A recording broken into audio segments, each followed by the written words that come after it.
Bismillahirrahmanirrahim. Assalamualaikum warahmatullahi wabarakatuh. Bertemu lagi dengan saya Arif Minardi di Media Center Poros Buruh Jakarta. Pada kali ini kita lanjutkan pembahasan tentang pengentasan kemiskinan. Ya, jadi sekali lagi saya ingatkan kepada siapapun, terutama kepada para penguasa negeri ini, Anda diminta memimpin bangsa itu pertama untuk menghapus kemiskinan dulu. Coba lihat di Undang-Undang Dasar dan juga di Al-Quran.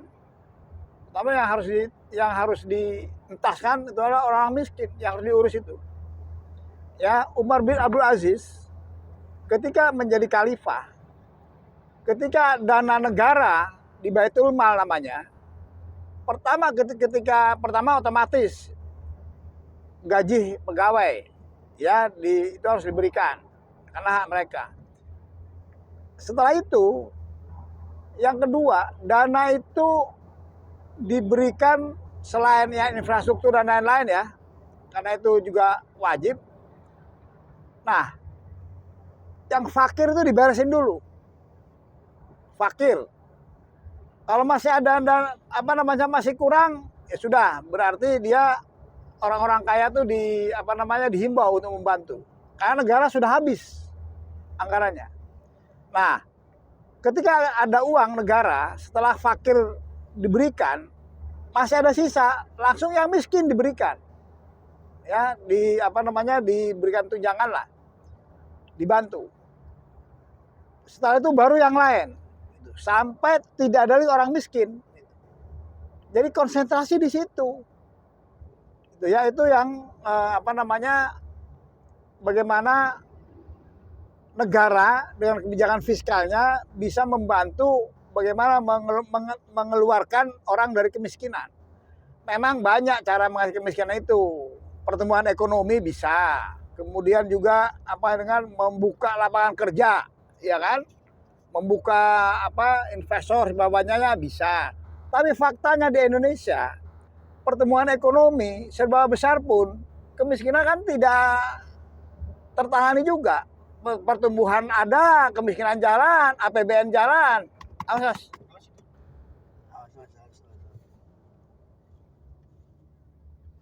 Itu ya. Maaf nih ada gangguan. Jadi supirnya minum, dia nggak lihat ke depan. Jadi saya sambil podcast, jadi ngatur supir juga, ya, gitu. Nah, kita lanjut lagi, ya. Itu kewajiban pertama, itu kewajiban dari pemerintah. Itu harus diberesin dulu itu, karena makanya saya berikan judul di sini itu. Kegagalan menghapus kemiskinan di era reformasi dosa siapa? Gitu, ya.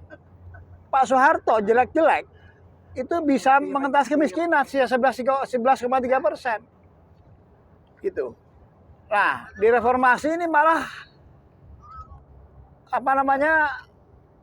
malah lebih lagi nyetir. Ya, malah lebih jelek daripada zaman Orde Baru. Ya, saya kasih kesimpulan dulu dari yang pertama tadi. Ini part kedua ya, tentang pemberantasan kemiskinan. Nih. Kesimpulan dari yang pertama, ya. Dari data kemiskinan di era reformasi yang telah berjalan selama 26 tahun, ya, itu tidak mampu menghapus kemiskinan. Penurunan angka kemiskinan dari zaman reformasi ini 0,59% per tahun. Ya, terima kasih rata-ratanya. Kemudian di zaman Orde Baru malah 1,65, kira-kira 3 kalinya, kurang lebih 3 kali dari zaman sekarang bisa menurunkan kemiskinan. Gitu ya, makanya kesimpulannya pada zaman Orde Baru itu, apabila Soeharto tidak dijatuhkan, mungkin kemiskinan Indonesia sudah terbebas dari kemiskinan. Itu yang dapat sementara kami simpulkan dari data yang kita punya. Ya, kemudian bagaimana sih menghapus kemiskinan itu? Kenapa terjadi seperti ini? Nah, pertama sekali lagi saya sudah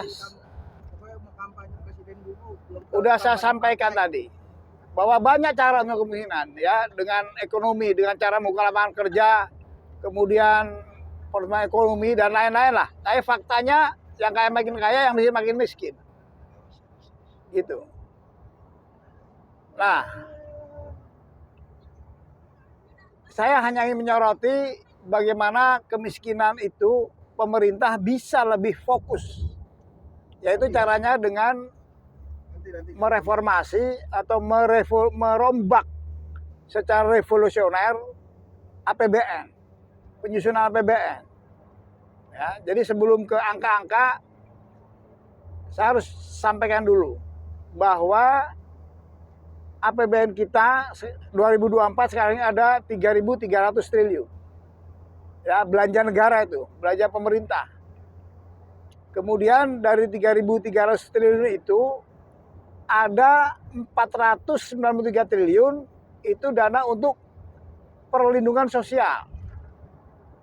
Ya, dan dana yang lain lagi. Nah, dalam 493 untuk perlindungan sosial itu terbagi dari beberapa. Pertama, 350 triliun itu untuk subsidi. Ya, kurang lebih ada subsidi listrik, subsidi BBM, subsidi non BBM. Ya, itu kurang lebih 350 triliun. Dan subsidi yang itu tidak fokus untuk mengurangi kemiskinan, itu hanya untuk menjaga tentang harga-harga lah, ya, untuk meringankan seluruh beban semua orang. Kemudian ada dana 156 triliun itu untuk kemiskinan, kalau saya lihat, tapi itu terbagi juga, tidak berupa program penghapus miskin, tapi berupa bantuan sosial. Bantuan sosial yang dimaksud adalah misalnya 10 juta untuk diberikan untuk 10 juta keluarga PKH, 10 juta keluarga PKH. Ya, itu. Jadi keluarga yang miskin lah. Itu keluarga harapan disebutnya. Ya. Kemudian untuk itu kepada 10 juta PKH itu diberikan bantuan tunai. Besarannya yang kita tahu 400.000 sebulan, tapi rasanya nggak dikasih tiap bulan itu. Yang kedua, bantuan pangan, beras, itu kepada 18,8 juta orang, keluarga. Ya, itu dari 196 triliun tadi. Dan kepada untuk juga ada dana BOS, ada dana untuk sekolah, ya, bidik misi gitu, beasiswa lah kurang lebih, membantu orang itu. Dan untuk mahasiswa 1 juta, ya, kalau siswanya 20 jutaan tuh saya lihat ya APBN itu. Nah, tapi kan kita nggak tahu, ya, tapi yang jelas APBN itu seperti itu dan lain-lain. Jadi tidak fokus untuk pengentasan kemiskinan. Gitu. Kalau saya analisa lebih lanjut lagi, dari dana 3.300 triliun ini itu terbagi ke dalam 84 kementerian dan lembaga.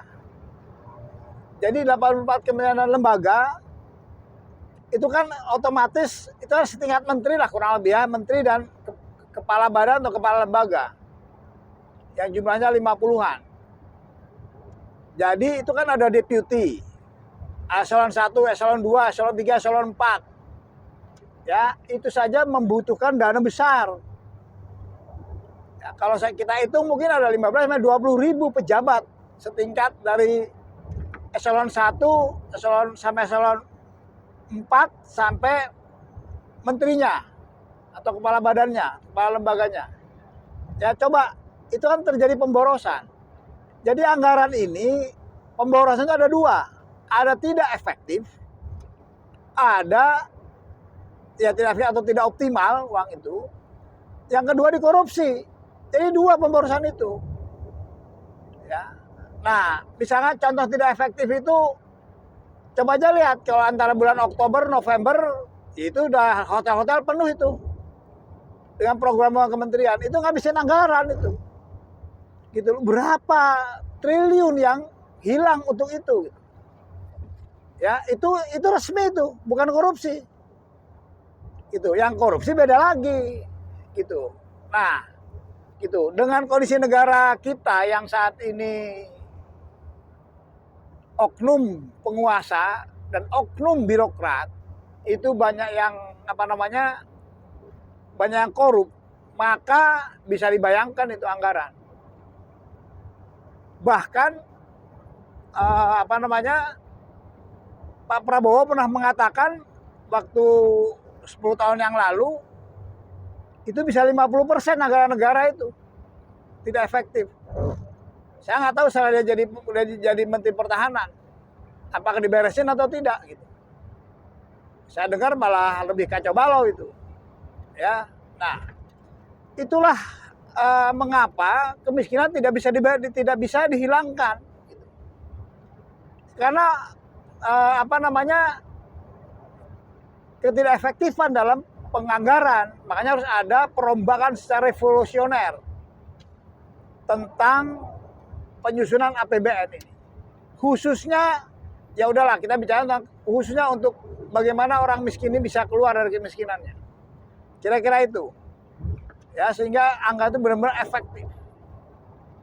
Ya, sementara sampai di sini dulu teman-teman.